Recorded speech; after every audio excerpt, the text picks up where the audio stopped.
आपका बहुत बहुत धन्यवाद। जिस तरीके से बाबा साहब भीमराव अंबेडकर जी को आप बीजेपी और आरएसएस ने याद किया, उसके लिए मैं आपका बहुत बहुत धन्यवाद देना चाहूँगा, क्योंकि बाबा साहब को अगर वो मंत्री बनाया गया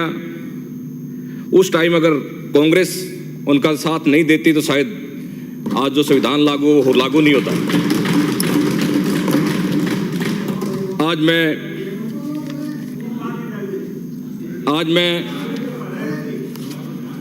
संसदीय कार्य मंत्री महोदय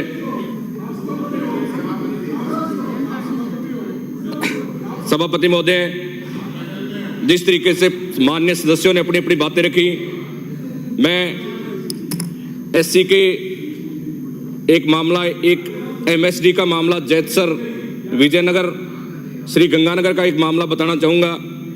कि एक एससी की ज़मीन है जो सामान्य के नाम से रजिस्ट्री कर दी गई, इंतकाल कर दिया गया और कलेक्टर के द्वारा आज तक किसी भी अधिकारी पे कोई कार्रवाई नहीं की गई। इस तरीके से एससी के ज़मीनों को कन्वर्ट करके और हाथों हाथ जो है सामान्य के लोगों द्वारा खरीद करके एससी के लोगों को बिना ज़मीन के कर दिया जा रहा है। उस पर आप संज्ञान लेते हुए 5 साल तक वो ज़मीन दूसरे के नाम से न हो, चाहे कमर्शियल हो जाए, इस तरीके का प्रावधान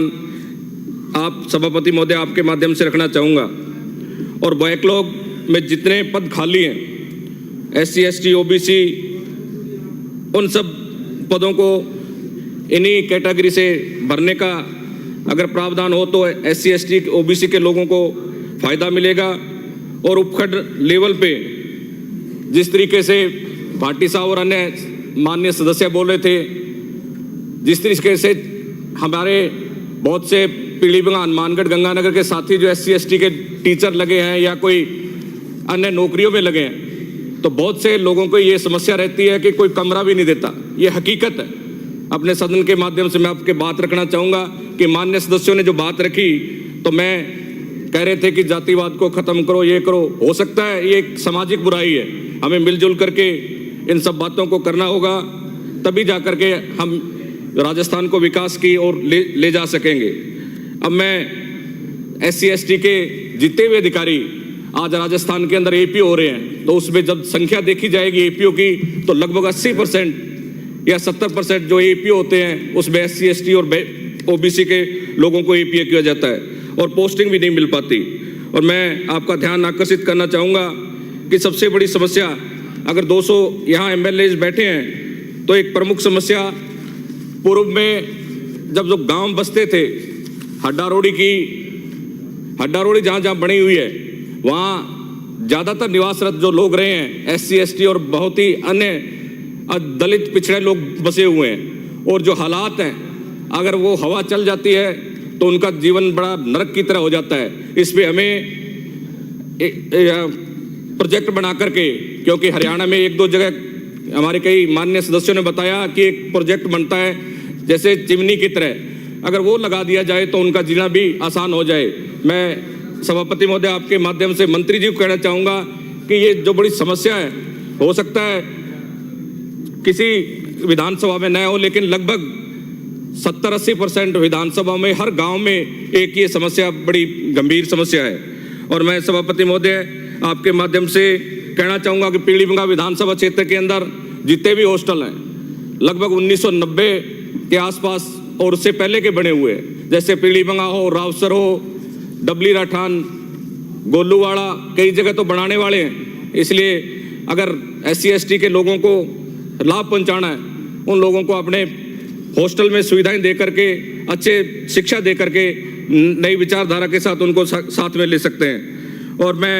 आपके माध्यम से कहना चाहूँगा कि धानक और धानुका जाति का जो मामला चल रहा है, उसमें लोगों के जाति प्रमाण पत्र नहीं बनते और लोग जो हैं अपनी बात लेकर के कभी कलेक्टर के पास जाते हैं, कभी जयपुर आते हैं। तो इनका विशेष रूप से ध्यान करके इस जाति को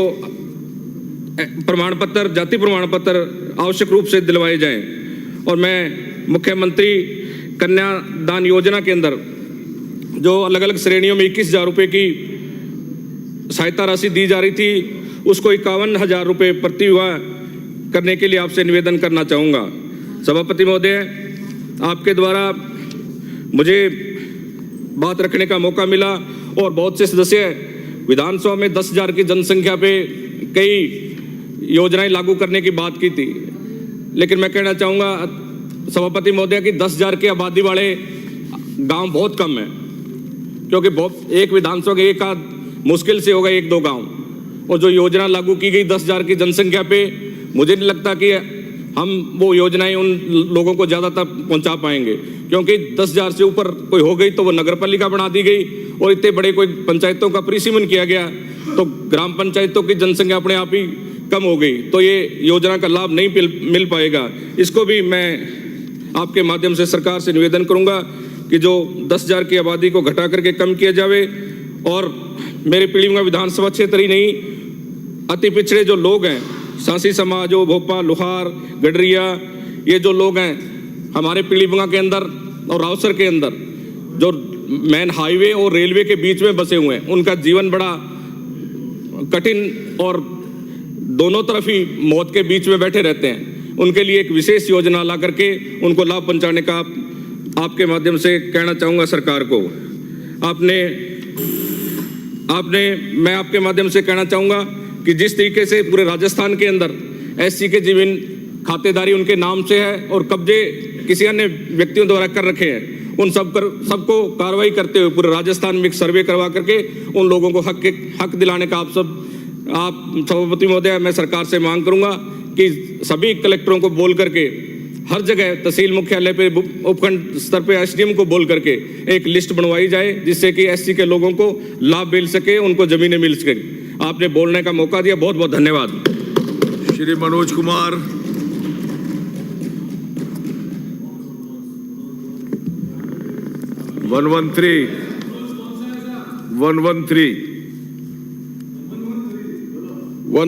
माननीय सभापति महोदय, आपने मांग संख्या